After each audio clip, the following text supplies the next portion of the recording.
Buenas noches, estimado Lenny Santiago. Nosotros somos el colectivo de Cochesquí. Somos un desafío comunitario que estamos estudiando el quinto ciclo en la Universidad Amauta Iguazí de Quito. Es una universidad pública. Le agradecemos mucho su participación. Ah, Queremos iniciar pues más o menos diciendo quién es usted. Lenin Santiago Farinango Imbaquingo, que tiene 32 años, es casado y es del pueblo Quichua Caranqui. Como estudios superiores tiene la Universidad Técnica del Norte, Ingeniería en Mecatrónica. Sus estudios secundarios los hizo en la Unidad Educativa Teodoro Gómez de la Torre y sus estudios primarios en la Escuela Fiscomisional Gudiño Vázquez Ibarra. Nuestro querido invitado habla castellano nativo, inglés intermedio y quichua básico. Su perfil: levantamiento de información, análisis e interpretación de contextos para la elaboración de propuestas, ejecución y seguimiento de proyectos. Tiene experiencia laboral como evaluador de los proyectos participantes de la tercera convocatoria de asignación de fondos concursables del UC Norte 2021. Y auxiliar de procesos y mantenimiento en Reprovia 2016-2019. Bastantes cursos también de capacitación, es una escuela de formación organizativa comunitaria, plurinacional, suma causa en el 2020, ciclo de foros en pluralismo jurídico 2021, Consejo de la Judicatura, Congreso Internacional de Revitalización Lingüística, Shimi, Muyuta, Tarpuspa, abril 2022, CISARI. Y grupo de Quichua, Kamaski Kunamanta, Rima y Cuna, el derecho propio en el pluralismo jurídico igualitario, abril 2023. Muchas gracias por ayudarnos, Mashi Lenin, y tenemos abierta la palabra para que usted nos ayude. ¿Quiere decir algo? Nosotros en sí tenemos que trabajar ahorita sobre el proceso de creación de la educación intercultural bilingüe del país, que más o menos ha arrancado en 1988, 1990 y el año 2000. ¿Cómo nos puede ayudar usted? ¿Qué sabe de todo este proceso? Bueno, un saludo para todos los que están en esta reunión virtual. Creo que estos espacios son bastante importantes, interesantes, sobre todo para ustedes que son estudiantes y que de alguna manera están tratando de forjar la educación intercultural bilingüe, cosa que no se ve y no se ha visto en los últimos tiempos. Estas ideas o estos propósitos que se puedan territorializar en los pueblos y nacionalidades de nuestro Ecuador. Es muy importante, como digo, tratar este tema, ya que institucionalmente, ya lo había mencionado en el 80, el 90, se crea la educación intercultural bilingüe, pero gracias a la lucha de nuestros compañeros y de nuestros abuelos que han participado en todos estos procesos, por la reivindicación de los derechos para los indígenas sobre todo. Pero más allá, ya venía trabajando la educación propia, una educación para los pueblos, para las comunidades desde 1940 aproximadamente, con Dolores Cacuango, que fue una de las impulsoras de la educación para las comunidades, y creo que eso muchas veces no nos los dan a conocer en las escuelas, en los colegios o en las universidades, sino son cosas que lo hemos aprendido en la lucha, lo hemos aprendido en el caminar en las comunidades. Cuando los abuelos nos comentan, nos cuentan que Dolores Cacuango empezó con las escuelitas, se puede decir, de forma clandestina, y una vez que fueron localizados, muchas veces destruían los espacios donde se permitían hacer el estudio. Entonces, fueron muchos años, realmente muchos años, que Dolores Cacuango, Tránsito a Maguaña, como principales, pudieron ir forjando esa lucha por el tema de la educación intercultural bilingüe. Creo que desde ahí podemos partir, y luego ya con la creación de la Ecuarunari, en 1980 aproximadamente, la CONAIE luego de algunos años, y la integración de los pueblos y nacionalidades, creo que ha sido muy importante, porque muchas veces las luchas eran individualizadas, pero una vez que se crean o se conforman estas organizaciones que aglutinan a los pueblos y nacionalidades, se va creando unos mandatos que a la final en la lucha de 1990, en el gran paro de junio del 1990, se cristalizan algunos de estas luchas y se plasma sobre todo la educación intercultural bilingüe y ahí es donde se, se apertura este proceso. Pero sin embargo, es un proceso que hasta ahora ha sido solamente de membrete, porque realmente desde quienes o desde el Estado no han garantizado una educación de calidad, una educación de calidez para los estudiantes y no ha garantizado así porque no ha podido cumplir con los recursos económicos. Ustedes saben que cualquier cosa para combatir los problemas sociales que tenemos actualmente en nuestro país debe haber inversión pública. Y no ha habido, para la educación intercultural bilingüe, no ha habido recursos que puedan apuntalar esta educación. Eso por un lado, y por otro lado, que tampoco le dieron importancia a la educación intercultural bilingüe, y es a quienes mandaban a las escuelitas comunitarias. En muchos de los casos, con contables excepciones, enviaban a personas de pronto que no tenían la seriedad del caso, no eran profesionales o de pronto profesionales que eran rechazados en las grandes ciudades y ellos eran los que eh, fueron enviados a la educación intercultural bilingüe. Entonces hubo un proceso de algunos años que la educación intercultural bilingüe fue aborrecida por las propias comunidades y no hubo una defensa de la educación. Creo que a partir del año 2000 aproximadamente es que en las comunidades se empieza a perder ese amor por la educación intercultural bilingüe en las comunidades. Y es justamente por esa debilidad del Estado de no enviar docentes de calidad, de no invertir en la educación, en infraestructura, en material didáctico. Entonces la mayoría de las comunidades, la gente de las comunidades empieza a enviar a sus hijos a las ciudades.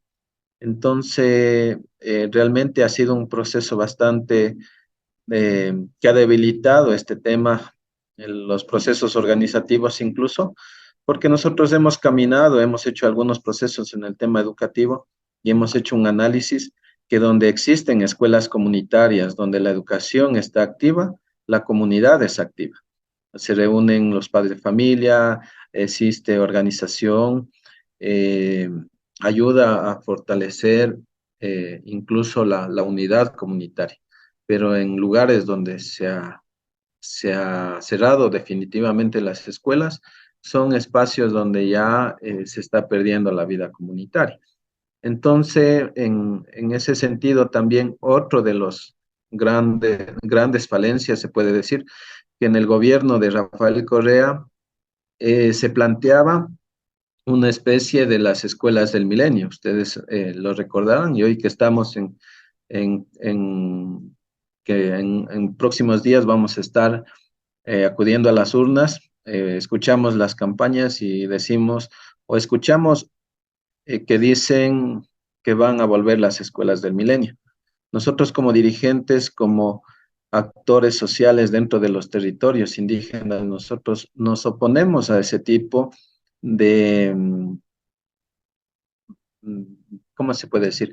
A ese tipo de aspiraciones desde el Estado, porque no son los requerimientos o las necesidades vistas desde los pueblos y nacionalidades, porque ya ha ocurrido en algunos sitios. En nuestro territorio, afortunadamente, no hay ningún centro del milenio, pero sí hubo las fusiones de las escuelitas. Y esto también ha sido un punto bastante débil para la educación intercultural bilingüe, porque por un lado, desde el, el Estado liderado por Rafael Correa, como digo, se planteaba a la gente que centralizando en un solo sitio a los estudiantes se iba a garantizar de mejor manera la condición educativa. Pero ¿cuál era esa condición educativa? Realmente era con un formato donde se planteaba homogeneizar al, a los estudiantes. Y es el caso, por ejemplo, en nuestro territorio del pueblo Caranqui, del 100% de escuelitas que están en nuestro territorio, de escuelitas y colegios, apenas creo que el 10% pertenecen a la jurisdicción de la CEIBE. Entonces, el otro 90% pertenece a la educación hispana. Entonces, no hay una concordancia o no hay un objetivo claro, porque, por ejemplo, puedo citar algunos ejemplos. Uno de ellos es la unidad educativa Zuleta, que está justamente en la comunidad Zuleta de la parroquia Angochagua, que es un centro donde casi el 99.9% se puede decir que son indígenas, y ellos asisten a la unidad educativa Zuleta, pero ellos pertenecen al código hispano, entonces no tienen un formato de la educación intercultural bilingüe. Lo mismo pasa en la parroquia de la Esperanza. Tenemos la unidad educativa Rumipamba, que abarca, me parece que actualmente están con 1.500 estudiantes, es una unidad educativa bastante grande, pero que de igual manera no pertenece a la jurisdicción de la CEIBE, sino que pertenece a la jurisdicción hispana. Entonces ahí también hemos hecho un reclamo de cómo desde el Estado no ha permitido que los pueblos y nacionalidades puedan ejercer su educación propia en estas instituciones públicas. El mismo caso sucede en la parroquia de Mariana Costa, donde tenemos la unidad educativa Silvio Luisaro, de igual manera tiene código hispano, y realmente las escuelitas, como digo, casi el 90% de las escuelas que están dentro del territorio del pueblo Caranqui pertenecen al código hispano. Entonces eso debilita, porque por un lado el tema del idioma no es valorado, se va perdiendo. Por otro lado, no se trabaja con el tema de la educación propia, rescatando las costumbres, tradiciones y todos los valores ancestrales que tenemos como los indígenas. Entonces, vemos desde el Estado que no se ha dado prioridad a las escuelitas comunitarias. En cambio, sí podemos ver que donde se mantiene, como decía, las escuelitas comunitarias, de alguna manera la comunidad se fortalece, la comunidad se, se va a, de alguna manera, va sosteniendo la identidad cultural. Y ahí podemos nombrar algunos casos importantes también. Tenemos la unidad, el Centro de Educación Intercultural Bilingüe, Juan de Dios Navas, de la comunidad de Naranjito, que es una institución que ha luchado bastante en el tema de educación, porque a ellos les fusionaron a una escuelita hispana. De la noche a la mañana les dijeron, tienen que bajar de la comunidad, tienen que bajar al centro poblado, que en este caso era la parroquia de Caranqui, y les fusionaron ahí. Ellos durante un semestre que duró la lucha del cierre de la escuela, de la fusión de la escuela, lograron retornar, pero lograron retornar ya débiles, porque cuando les fusionan ellos tenían alrededor de 120 estudiantes y al momento que regresan, gracias a esta lucha, regresan, pero ya con menos de la mitad de estudiantes, alrededor de 40, 50 estudiantes. Entonces, el resto de estudiantes ya se quedó en la ciudad estudiando. Entonces, esta institución educativa ha logrado en base a luchas, ha logrado en base a la concientización, porque también es importante que desde el gobierno comunitario se tome este trabajo en el tema educativo, porque mediante asambleas anuales que ellos hacen, han delimitado y han dicho que todos los estudiantes que están en edad escolar tienen que quedarse en la comunidad. ¿Y cuál es el compromiso de la autoridad comunitaria? Es garantizar una educación de calidad.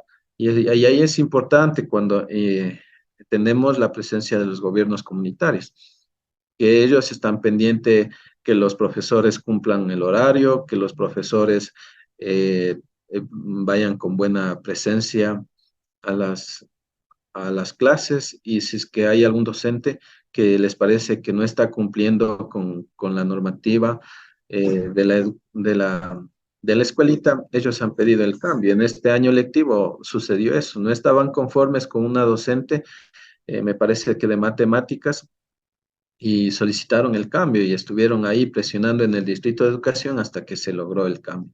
Entonces, actualmente ya para este nuevo año lectivo me parece que ya van a tener 80 estudiantes nuevamente y van subiendo. Y el anhelo de ellos, cuando retornaron de la fusión, solamente les retornaron hasta séptimo año.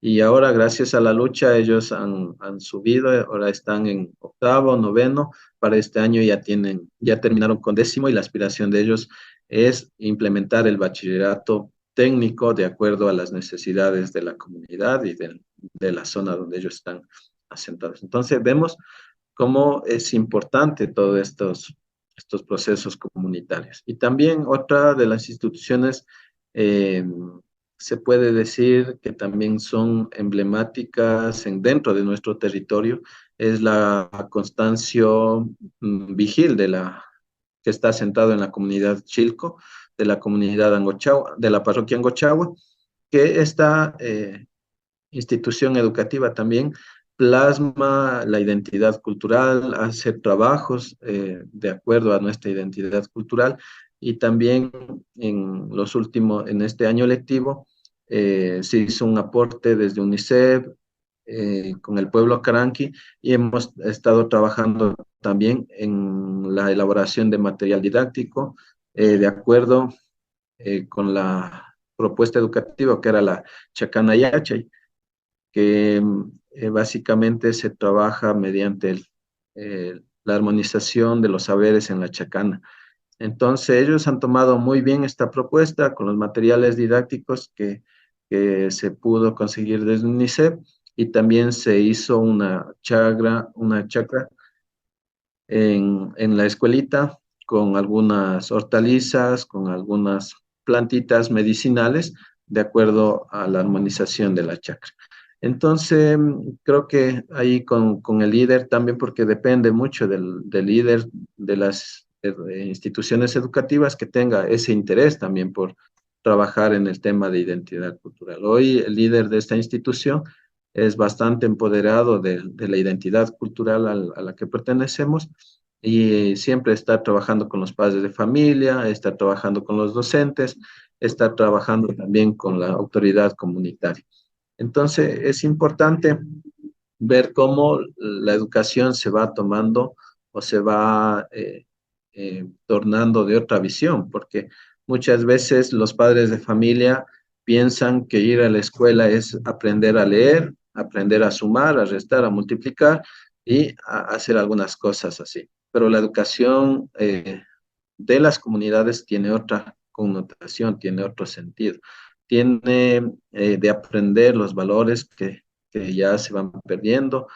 También hemos hecho, como Pueblo Caranqui, hemos hecho una recopilación de los saberes ancestrales de nuestros abuelos, qué pasaba en tiempos de la siembra, qué pasaba en las fases lunares, el tema de las celebraciones ancestrales, y todo ese tipo de cosas se ha ido trabajando, y creo que ese debería ser el trabajo del Estado, ese debería ser desde el Ministerio de Educación la tarea que debe mandar a los profesores, a los directivos del Ministerio de Educación, a que se haga un estudio, a que se haga eh, y se pueda visualizar cuáles son las condiciones de las escuelitas y cuáles son sus realidades propias, porque no todas las instituciones pueden alinearse a un solo sentido.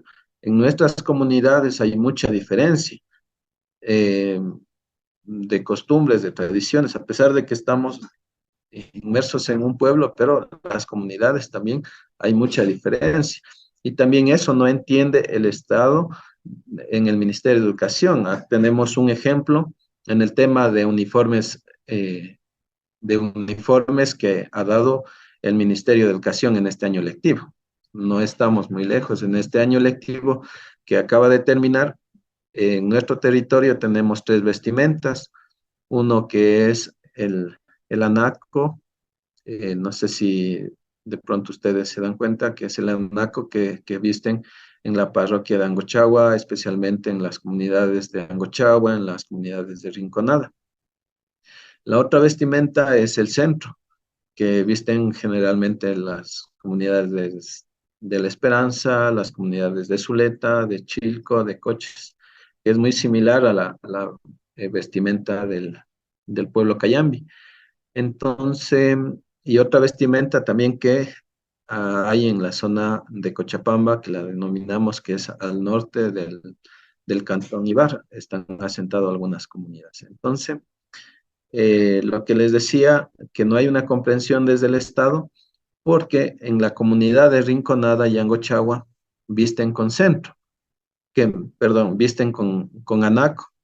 Las niñas y las abuelitas hasta ahora visten con la vestimenta que es un poco más tradicional de nuestro pueblo, que es el anaco. Pero sin embargo, el Ministerio de Educación, desconociendo todas estas cosas, mandan la vestimenta que es con centro. Entonces, obligando a cambiar las vestimentas que se tiene de sus abuelos, de sus antepasados, por otra vestimenta que no es de ellos. Entonces, vemos cómo se va a descontextualizando desde el mismo Estado esta situación. Entonces, yo creo que es importante, y como les decía, eh, el trabajo que ustedes están haciendo, porque conozco algo de cómo está trabajando Amauta Iguasi, conozco que tiene algunos avances, algo importante, algo interesante, y sí es importante, como digo, que se cree profesionales netos desde la educación intercultural bilingüe, viendo la cosmovisión de los pueblos, porque eso es lo que hace falta. Los docentes muchas veces vemos también el tema de la corrupción. Recién me parece que hace un año hubo el primer concurso de Quiero ser maestro bilingüe uno. Entonces ahí la mayoría, quienes ganan, la mayoría, sin desmerecer, son los compañeros mestizos.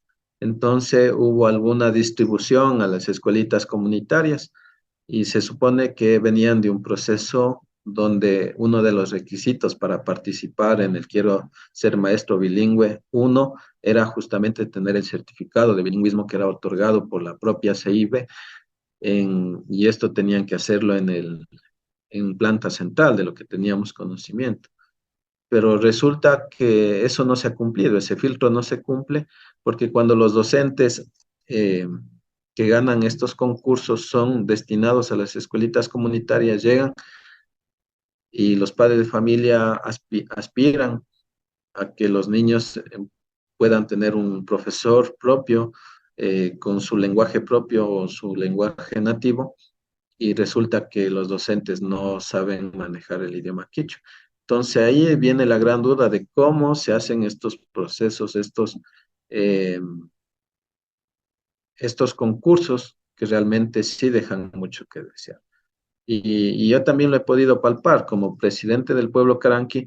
Hemos hecho algunos talleres también con los docentes y había ahí algunos docentes que ni siquiera conocen cuáles son los pueblos, cuáles son las nacionalidades, ni siquiera conocen el pueblo o el territorio donde están dando clases en este momento. Entonces, vemos una falencia bastante grande desde el Estado, y es justamente porque no hay un centro de educación donde eh, se dé clases o se forme profesionales exclusivamente para la educación intercultural bilingüe.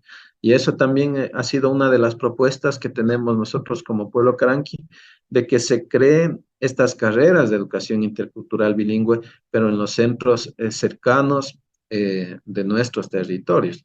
Porque aquí, por ejemplo, tenemos la Universidad Técnica del Norte, que tiene la carrera de parvularias, porque es importante, nosotros hemos analizado bastante, que es importante tener profesionales parvularias, pero de educación intercultural bilingüe, porque parvularias hay muchas en nuestro territorio. Incluso compañeras indígenas han estudiado parvularias, pero no conocen nada de la cosmovisión, no conocen nada de las propuestas, incluso del el MOSEIF, que es el modelo educativo que se basa para los pueblos y nacionalidades. Entonces, tenemos que partir desde algunos puntos para el mejoramiento de la educación intercultural bilingüe. Más o menos eso es lo que les puedo comentar. No sé si es que hay alguna pregunta. Sí, muchas gracias, Mashi y Lenin. Nosotros la semana pasada hablábamos justo del MOSEIP, ¿no? Y hablábamos que dentro de las estrategias pedagógicas se encuentra elaborar y aplicar el calendario vivencial de las nacionalidades. Más o menos usted puede darnos un ejemplo de eso. ¿Qué sería? Aunque por lo que le entiendo, usted dice que el MOSEIP en sí está en papeles, ¿no? Casi no es aplicable. Hay muchas cosas, muchas falencias. Inclusive otra pregunta que también se la dejo es y que pregunté también la semana pasada era, ¿por qué no existe un departamento de educación intercultural en cada uno de los distritos de educación? Porque hay varios departamentos, pero en sí la educación intercultural no es valiosa para ellos o parece que inclusive no, como que es mejor tenerla oculta, no sacarla a flote y por eso ellos como que no le dan la importancia del caso. Y otra, antes de olvidarme, en la educación hispana en sí hablamos de directores y rectores, pero usted habló un poquito como de los líderes.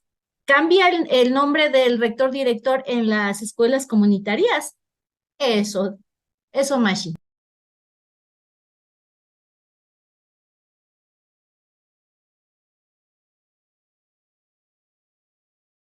Sí, a ver, contestando a la pregunta, ¿cómo se podría hacer un ejemplo? Nosotros hemos trabajado, como le digo, con la UNICEF justamente en poder aplicar la metodología del MOSEIP desde la metodología del Chacana IH. Y lo que se determina realmente en este proceso es en base a, a las celebraciones ancestrales que tenemos nosotros en nuestro territorio. Entonces, ¿cómo se puede hacer una clase? En este momento ya vamos a entrar al mes de septiembre, que es el Cuyaraimi, donde es tiempo de siembra, es tiempo de preparación de la tierra, y cómo se puede aplicar eso en los estudiantes. Entonces, lo que nosotros habíamos dicho y explicado a los docentes es que podamos hacer vivencias reales en las chacras escolares. Es muy importante poder tener en las chacras escolares. Entonces, nosotros hacíamos un ejemplo, como les decía, en el tema de la escuelita Constancio Vigil. Ahí, por decir, se puede enseñar matemáticas. ¿Y cómo lo hacían los docentes? Por decir, vamos a sembrar en un espacio circular, que es lo que se hizo en esta escuelita. Entonces el docente, mediante la preparación del espacio, pudieron enseñar el cálculo del área de la circunferencia, cómo medir el radio, también eso se le podría hacer de forma empírica, como sabían hacer los abuelos, y también ya mediante las fórmulas que se tenían. Entonces, ahí también se podría con los más pequeños también en el tema de la motricidad, por decir, al momento de seleccionar las semillas, o decir, a ver, vamos a sembrar el maíz, vamos a sembrar el frijol, a ver, y vamos de pronto a escoger el maíz o a desgranar el maíz o vamos a desgranar el frijol cuando tienen en las vainas secas. Entonces, esas cosas son las que se pueden ir relacionando con los niños, porque es importante también estos procesos, eh, porque los niños nacen o tienen un interés también de poder, de poder trabajar en lo que es propio, ¿no?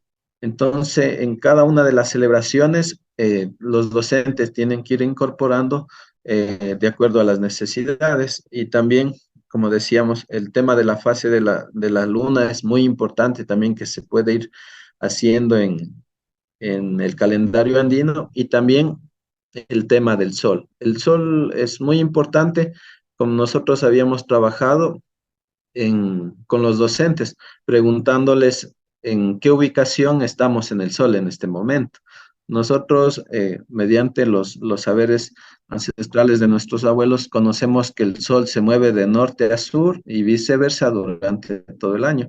En este momento el Sol está regresando del norte, está regresando hacia el centro, en el mes de septiembre estará justamente en el centro y hacia el mes de diciembre estará alejado hacia el sur.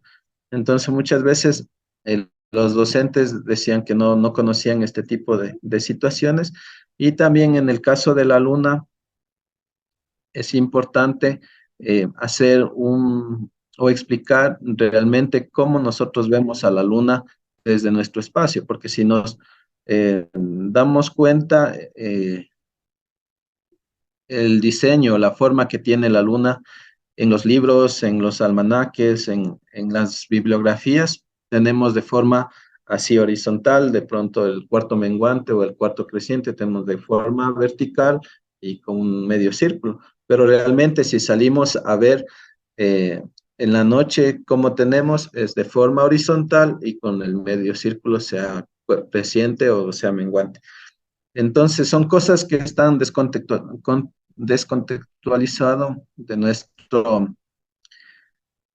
de nuestras vivencias propias. Entonces, se puede trabajar mucho con el tema del MOSEIF, porque justamente es un modelo adaptable y ahí justamente dice realizar material didáctico con los medios con medios del entorno. Entonces, ahí también vemos que no es necesario dar plásticos como es de costumbre, el Fomix también que es un material muy contaminante y que con eso trabajan lamentablemente en todas las instituciones educativas para educación inicial es lo que piden Fomix, Fomix y Fomix. Entonces, cuando realmente se puede trabajar con barro, se puede trabajar con material que se tiene. Entonces, justamente lo que necesitamos es recursos económicos para que se capaciten los docentes, las docentes, en temas de realización de materiales. Otra de las preguntas era la denominación de quién está al frente de las instituciones. Justamente se les denomina líderes porque se cambia el contexto. En las instituciones educativas eh, que, que están en la ciudad o son parte de la educación hispana, tenemos los rectores, tenemos los directores y vemos como algo superior, como algo que un orden jerárquico, que no puede estar nadie arriba. Y es por eso también que las escuelitas en la zona hispana no le ven o no le toman en cuenta a la comunidad, es como algo aislado.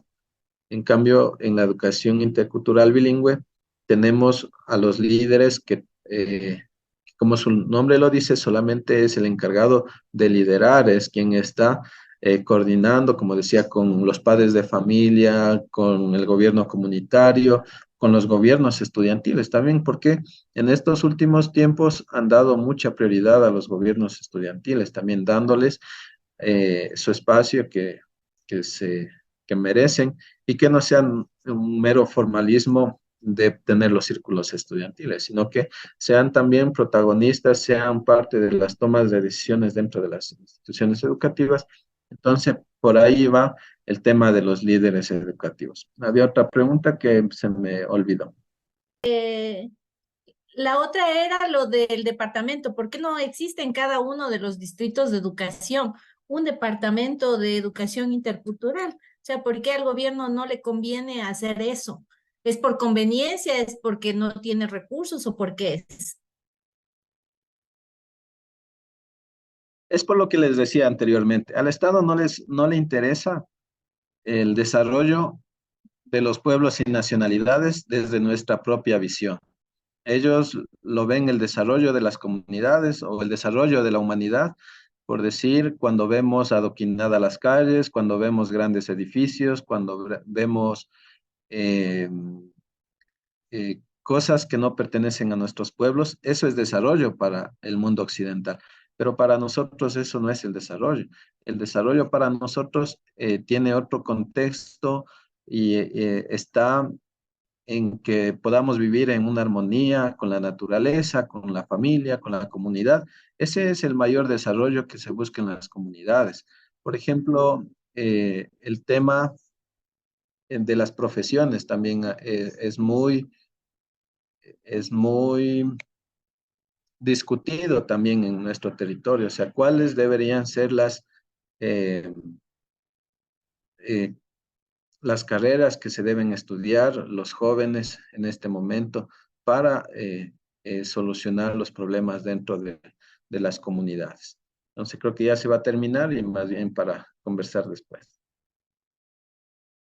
Su parte. Entonces, no sé si esperamos, pero en sí la otra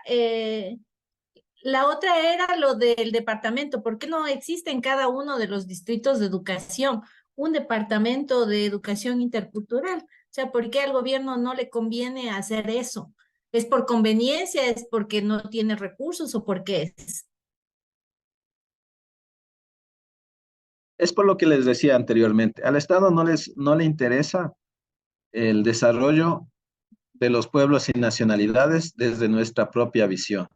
Ellos lo ven el desarrollo de las comunidades o el desarrollo de la humanidad, por decir, cuando vemos adoquinadas las calles, cuando vemos grandes edificios, cuando vemos eh, cosas que no pertenecen a nuestros pueblos, eso es desarrollo para el mundo occidental.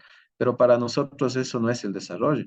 El desarrollo para nosotros tiene otro contexto y está en que podamos vivir en una armonía con la naturaleza, con la familia, con la comunidad. Ese es el mayor desarrollo que se busca en las comunidades. Por ejemplo, el tema de las profesiones también es muy discutido también en nuestro territorio. O sea, cuáles deberían ser eh, eh, las carreras que se deben estudiar los jóvenes en este momento para solucionar los problemas dentro de las comunidades. Entonces creo que ya se va a terminar y más bien para conversar después.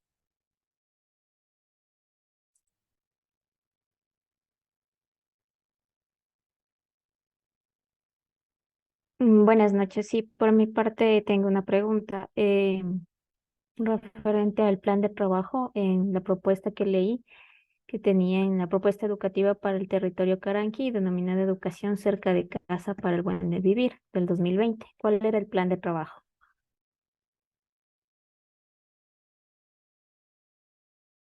A ver, la propuesta que se elabora en el 2020 tenía algunos aspectos o estaba direccionado hacia algunas cosas. Primero, nosotros, bueno, asumimos la dirigencia en el 2019. Yo fui dirigente de fortalecimiento organizativo y tenía a mi compañera Victoria Carlos Sama, que era dirigente de educación. Entonces, juntos estábamos tratando ya de fortalecer el tema educativo en nuestro territorio. Y es por eso que ya veníamos preparando una serie de reuniones, una serie de congresos, teníamos planificado algunas cosas para trabajar el tema educativo. Y en el mismo 2019 se vino el paro, cosa que nos cortó un poco las planificaciones Luego de eso se vino la pandemia y totalmente se nos había cortado toda la planificación que teníamos para trabajar en el tema educativo. Pero sin embargo, no nos quedamos con esa inquietud de trabajar en el tema educativo. Justamente con la pandemia se pudo dar un poquito más de fuerza porque hicimos una concientización de que podamos regresar a los niños y jóvenes que estaban estudiando en la ciudad, que podamos regresar a las instituciones educativas. Entonces, justamente por eso se denominó así la propuesta, una educación cerca de casa para el buen vivir, porque primero hacíamos un análisis del contexto que se tenía hasta ese momento, no solamente por la pandemia, sino por el contexto global que ya lo habíamos hecho con anticipación. El tema de que cuando los niños bajan a estudiar a la ciudad, primero es en unas condiciones desfavorables, porque hay comunidades que están muy lejanas a la ciudad. Por ejemplo, la comunidad de Fernando mismo, de Cochas a Ibarra, creo que se hace una hora hasta llegar a la ciudad. Entonces, hay niños muy pequeñitos de 5, 6, 7 años que bajan y no hay turnos de buses muy seguidos. Tienen que bajar en el único turno que están a su predisposición. Muchas veces a las 5:15, 5:30 de la mañana, bajarán sin desayunar, bajarán mal dormidos y en las clases no van a tener un buen desempeño. Ese era uno de los análisis. Lo siguiente era también que cuando vamos a las ciudades hay todavía el racismo, la discriminación, y causa de eso es que nuestros jóvenes también van perdiendo la identidad que tenemos como pueblo caranqui.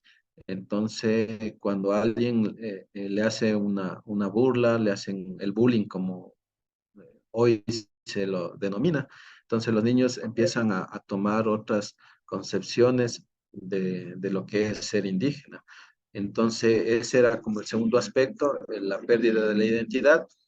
Y el tercer aspecto es también que a causa de esa migración que hay de los estudiantes de las comunidades hacia las ciudades, es los grandes problemas sociales que se pueden ir absorbiendo y llevando hacia las comunidades. El problema de la drogadicción, el problema de la violencia que se vive en las grandes ciudades son adheridas y llevadas a las comunidades en muchos de los casos. Entonces, y eso se suma también a la migración de los padres que salen a trabajar. Muchos de los padres igual salen con sus hijos en el madrugado y regresan en la noche y se ha perdido esa convivencia familiar también. Y por último, el último punto de vista que teníamos era que la pandemia necesitábamos eh, fortalecer la vida comunitaria, porque se demostró a nivel del mundo que donde hay pueblos y nacionalidades, hubo un número bastante bajo de contagiados, hubo un número bastante bajo de fallecidos, justamente por la medicina ancestral que se pudo manejar. Entonces, en base a todos esos argumentos, nosotros hicimos la propuesta, que la propuesta tenía como 14 puntos. Uno de los puntos era el retorno ah, de los niños que estaban en la ciudad hacia las escuelitas comunitarias. Y ahí también nosotros decíamos que retornen, pero que retornen de una manera que no se vuelvan a ir. Una vez que se termine la pandemia, nosotros decíamos que los niños se puedan quedar en las comunidades.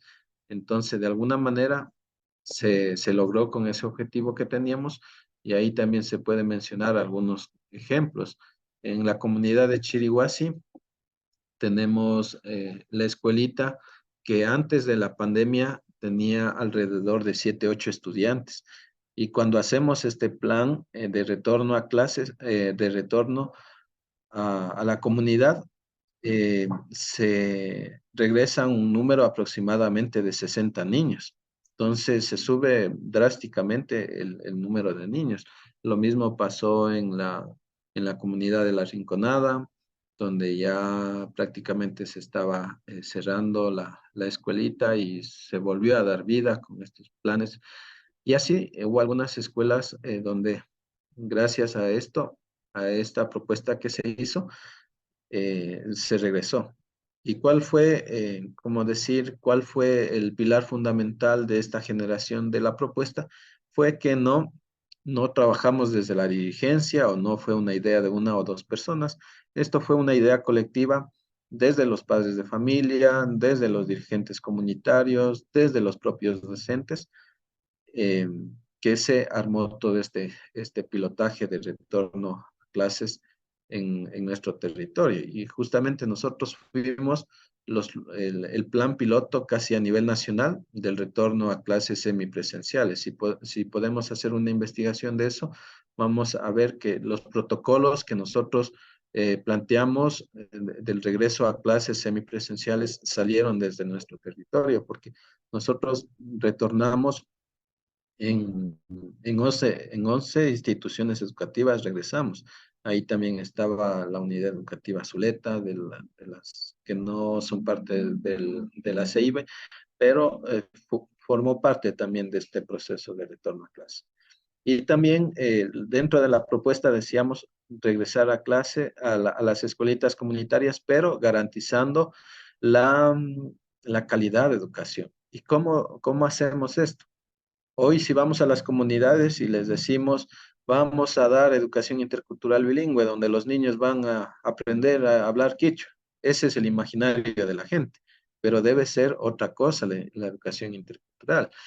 Incluso hasta el nombre debería cambiarse, ¿no? Porque muchas veces dice intercultural bilingüe y habla de dos lenguas, cuando en nuestros territorios hoy lo que más piden los padres de familia es la enseñanza del idioma inglés y no estamos en contra de eso, más bien nosotros hemos estado en un fortalecimiento y en una exigencia de que debe darse el idioma, porque ese es parte del enamoramiento que hemos dicho a los padres de familia para que se queden en las comunidades, porque eso ha sido el reclamo. Dicen, no, es que en la comunidad no tenemos un profesor de inglés, en la comunidad no tenemos un profesor de artística, en la comunidad no tenemos un profesor de educación física, y son esos profesores de materias especiales que no se les ha podido dar a los estudiantes. Entonces, desde esta propuesta, nosotros hemos trabajado bastante con el Ministerio de Educación para dotar, si bien no con docentes de planta, pero sí hemos logrado tener profesores itinerantes que se recorren algunas instituciones educativas, por lo menos dando algunas horas de estas materias especiales. Y también, como les decía, son 14 puntos, es una propuesta bastante extensa que no estaba solamente enfocada al retorno a clases o el retorno a la comunidad, sino fortalecimiento de la educación. Y otro de los puntos que recuerdo también es que estaba territorializar el idioma quichua, territorializar también una malla curricular eh, que sea estructurada desde algún equipo técnico del pueblo caranqui y que sea en consenso con el Ministerio de Educación. Justamente por lo que les decía anteriormente, hay instituciones grandes, hay instituciones emblemáticas dentro de nuestro territorio, pero que no tienen el código eh, bilingüe, sino que tienen el código hispano, y ahí es muy difícil trabajar con nuestra educación propia. Entonces, ese era el objetivo también de hacer el tema de territorializar la malla curricular y el idioma quichua. Para el idioma quichua nosotros estábamos planteando que sea progresivo, obligatorio para los niveles iniciales y que sigan de acuerdo, vayan pasando los niveles, sea obligatorio, porque decíamos obligar de un día para el otro, obligar a todos los niveles educativos va a ser muy complicado, pero sí que se trabaje desde el nivel inicial y que vayan subiendo progresivamente la obligatoriedad del uso del idioma. También planteábamos en esta propuesta, planteábamos tener la construcción de laboratorios, em, laboratorios de igual, con una dinámica propia, de una concepción propia desde nuestro pueblo, y que estos laboratorios sean una infraestructura bastante grande donde todas las instituciones educativas puedan hacer el uso, porque veíamos que hacer en cada una de las instituciones no era posible, en algunos casos por el número de estudiantes y otro era por el tema de infraestructura. Entonces aquí también sí tuvimos algunos inconvenientes con el Ministerio de Educación, porque nosotros hablábamos de laboratorios eh, de laboratorios reales, donde se puede aprender física, donde se pueda aprender química, pero de acuerdo a nuestra realidad. Y yo recuerdo que ahí el Ministerio de Educación dijeron, ya vamos a hacer un recorrido por las instituciones educativas, y luego de un par de semanas nos dijeron, ya hicimos el recorrido en las instituciones educativas y vemos que sí tienen computadoras, vamos a hacer el mantenimiento de las computadoras y ahí van a tener sus laboratorios. Entonces ellos no captaron esta idea. Sin embargo, como digo, esta propuesta tenía un propósito de 15 años, trabajar en 15 años toda esta propuesta educativa.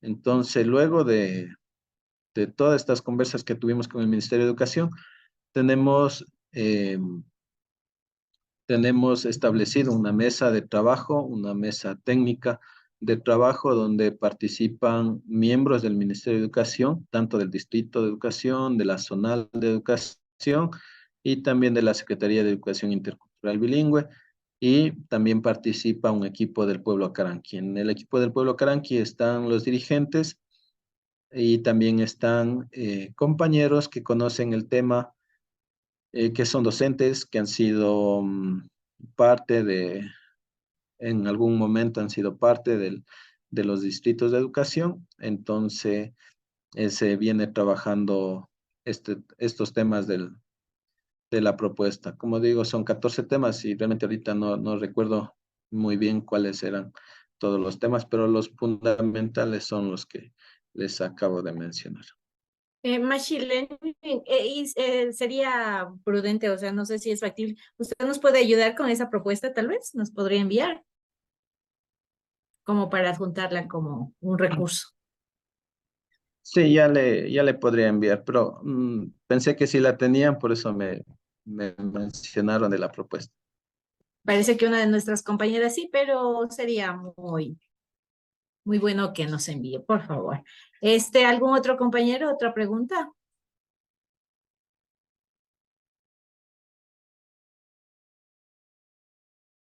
Bueno, en este caso, viendo la realidad de nuestra comunidad, por ejemplo, si yo soy de Coches la Merced, y una vez, creo que fue mes de noviembre, que tuve el gusto de conocer a usted en lo que es en la Escuela de Constancia Civil, y viendo desde esa perspectiva, o sea, sí, hay una parte que en este sistema aún yo le podría decir que aún falta un poco más, porque aún está dominado por lo que es el código hispano, porque si bien usted mencionó lo que es la educación, unidad educativa Zuleta, por ejemplo, ese es código hispano, pero allí en esa unidad educativa, o sea, está más niños indígenas, y inclusive mi hermana está allí en ese colegio.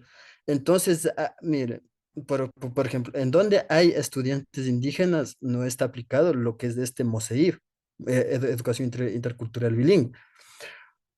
Y uno, en este caso, lo que es el Constancio Civil, y ahí sí, sí vi que sí están aplicando lo que es este sistema intercultural bilingüe.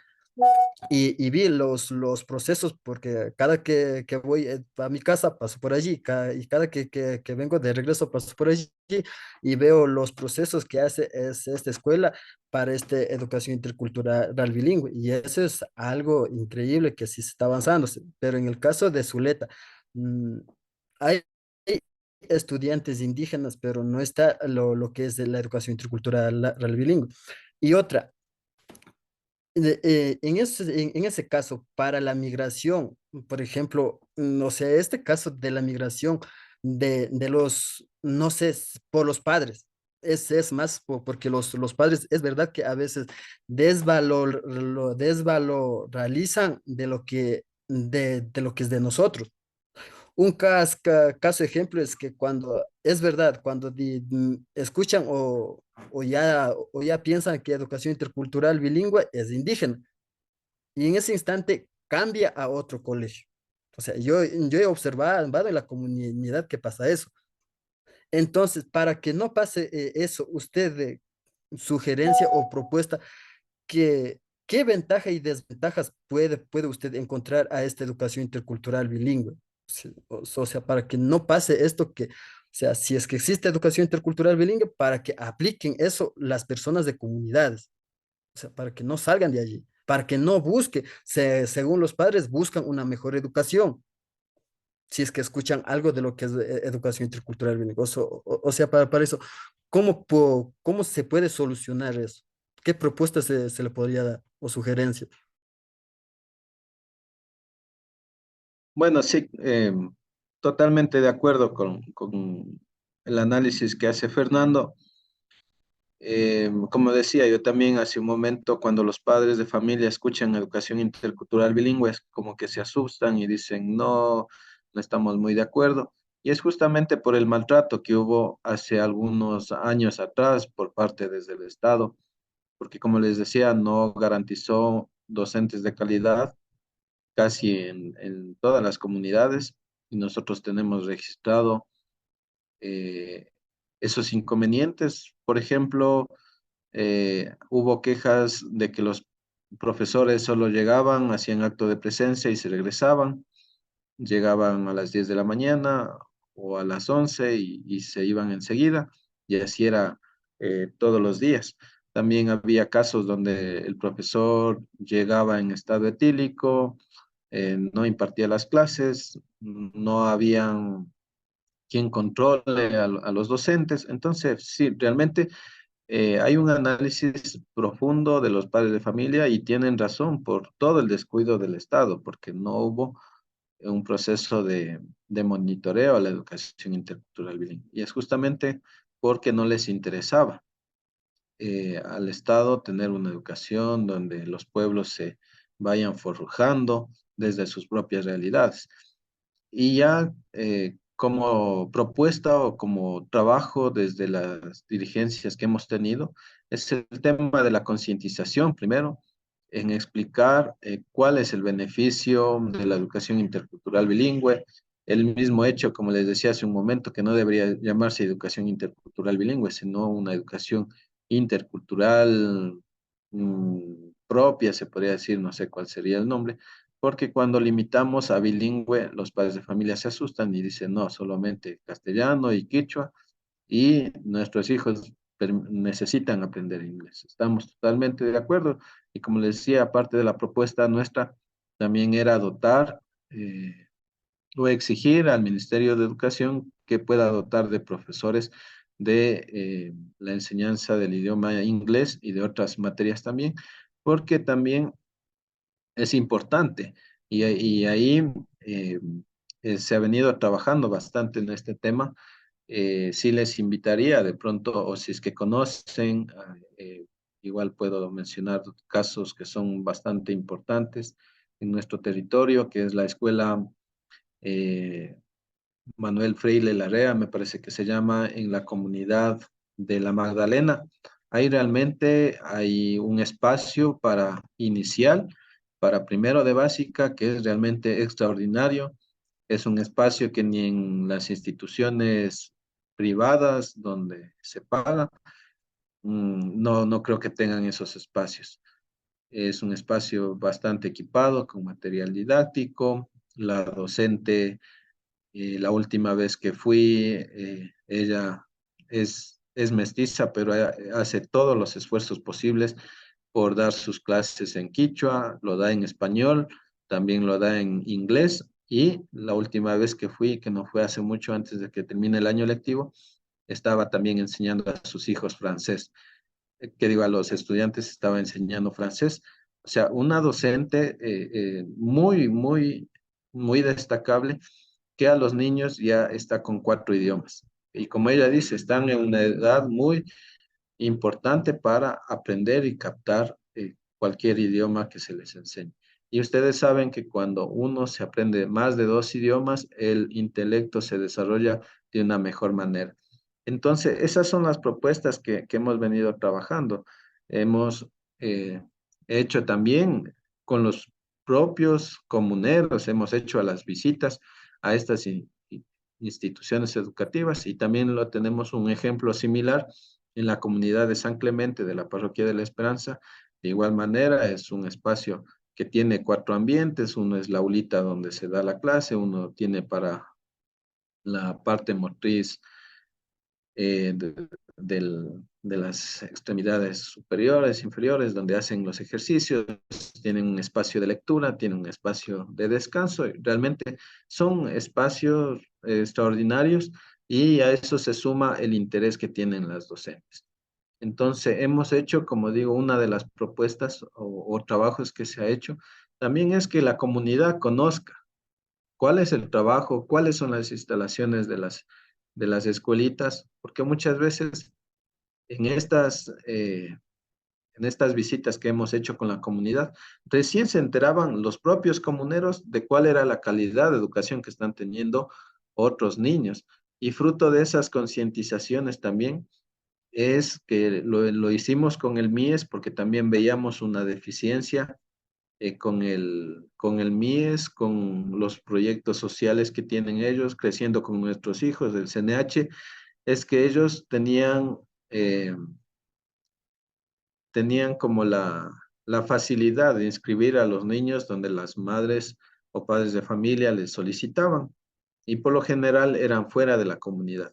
Entonces también hicimos un trabajo en conjunto entre el MIES, el Ministerio de Educación, la Secretaría de Educación Intercultural Bilingüe y nosotros como Pueblo Caranqui hicimos un trabajo de concientización de que dejen a los niños en las comunidades. Y fruto de eso es que para este nuevo año lectivo, la mayoría, en un 90%, 95% de los niños que eran parte de estos programas sociales del MIES se han inscrito o se han matriculado a las instituciones más cercanas comunitarias.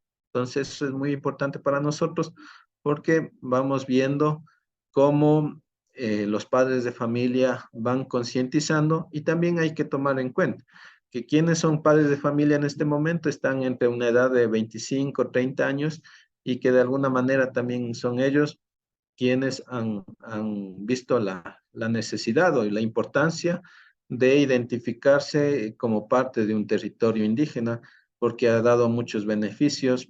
Hoy, a través de la identidad cultural, se ha logrado fortalecer el turismo. Angochagua mismo ha sido catalogada como uno de los mejores sitios para hacer turismo, y es porque justamente se ha fortalecido la identidad, porque se mantienen las costumbres, tradiciones propias de nuestro territorio.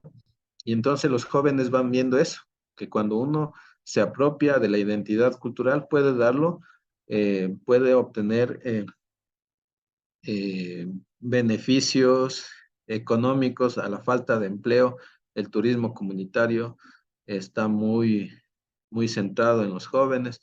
Entonces van viendo también y algunos jóvenes que están o han tenido la oportunidad de estudiar, hoy también ven esa importancia de pertenecer a un pueblo, a una nacionalidad, porque eso le abre puertas para estudiar, le abre puertas para acceder a una beca, le abre puertas incluso en el tema laboral. Entonces, lo que necesitamos ya para ir concretando es la propuesta es muy clara, concientización, por un lado concientización a los padres de familia, concientización también a los líderes comunitarios, porque no todos son comprometidos. En muchos casos se les ha invitado y no han asistido, pero hay otros casos que sí. Entonces, con los que no asisten hay que seguir trabajando, hay que seguir concientizando que puedan aportar en el proceso educativo dentro de sus comunidades. Y por otro lado, el otro trabajo que tenemos es de poder exigir al Ministerio de Educación el tema del mejoramiento de la infraestructura, que se dote de material, que se dote eh, de cursos permanentes para los docentes. Como les decía, el MOSEIB es muy flexible, permite la elaboración de material didáctico, de material audiovisual, pero los profesores no lo saben hacer. Necesitan de cursos permanentes. Eso nos han dicho también en algunos procesos que hemos tenido con los docentes, que necesitan aprender cómo elaborar material didáctico, también cómo elaborar material audiovisual, porque hoy también, gracias a las herramientas tecnológicas, es muy necesario generar material audiovisual. Entonces, como esas dos tareas son las que se necesitan en este momento. Muchas gracias, Mashi. Ha sido muy fructífera realmente su información. Este, a veces nosotros tenemos como estudiantes bastantes vacíos, ¿no? Que pensamos que todo lo que está escrito está aplicándose, pero realmente no son así las cosas, y por eso es que necesitábamos de una persona que realmente esté en territorio y que sepa cómo son realmente esta clase de cosas, esta clase de trabajo que se hace. Le agradecemos mucho, infinitamente. No sé si algún compañero más requiere alguna aclaración, y si no, en todo caso, daríamos por finalizado el Zoom. ¿Algún compañero? No, parece que no. Mashi, por favor, no se olvide de enviarnos el documento, y ojalá algún momento usted nos pueda invitar a la escuelita que nos dejó como que con la espinita de aprender y de mirar de cerca el trabajo de las maestras de su comunidad. Bueno, agradecer a ustedes también porque estos espacios, como dije, es un aprendizaje tanto para ustedes como para nosotros. También es importante porque podemos a través de ustedes transmitir lo que trabajamos en el territorio y que conozcan también que se está haciendo algo por la educación intercultural bilingüe. Esperamos también en este proceso, en este momento, de pronto ustedes habrán escuchado que la CIBE está teniendo su autonomía y estamos en un proceso. Ya mismo se va a conformar el Consejo de Pueblos y Nacionalidades, y será este consejo quien elija al rector de la Universidad Amauta Iguasi. Este consejo será el que elija al secretario o al nuevo secretario de la Educación, de la Secretaría de Educación Intercultural Bilingüe. Entonces esperamos que todos estos procesos se vayan dando en beneficio de la educación comunitaria. Y como ahorita que recuerdo la pregunta era, ¿por qué no existe un departamento o algo? Entonces esperamos que con esta nueva autonomía se nos dé a los pueblos también la administración de la educación dentro de nuestros territorios. Y agradecerles, y más bien quedan invitados. Ya mismo la próxima semana inician clases. Entonces, si quieren venir a a la escuelita de la Magdalena, sobre todo, que es un lugar bastante bonito, con una profesora extraordinaria, podemos hacer la visita. Yo puedo coordinar con el líder de la institución que nos dé la autorización de ingresar, podamos ver una clase demostrativa y que puedan ustedes constatar de lo que les estamos diciendo, que no es solamente que de pronto está dentro de mi territorio o porque hemos trabajado en esa institución, sino que ya es lo que nosotros aspiramos de la educación intercultural bilingüe. Y también eh, es un espacio donde los docentes también están en constante preparación, están revisando siempre lo que ustedes decían, el MOSEIB. Entonces, cordialmente invitados y nuevamente reiterando el agradecimiento para conocer un poco acerca de la educación del pueblo caranqui. Bueno, pues, Mashi, Yupechani. Yupaychani kay riqsikunata qarashkamanta kikinta achkata yupaychanchi. Ñukanchimi kanchi amotibasi yachakukunami kanchi. Yupaychani. Kay kama Yupaychani. Yupaychani, mashi.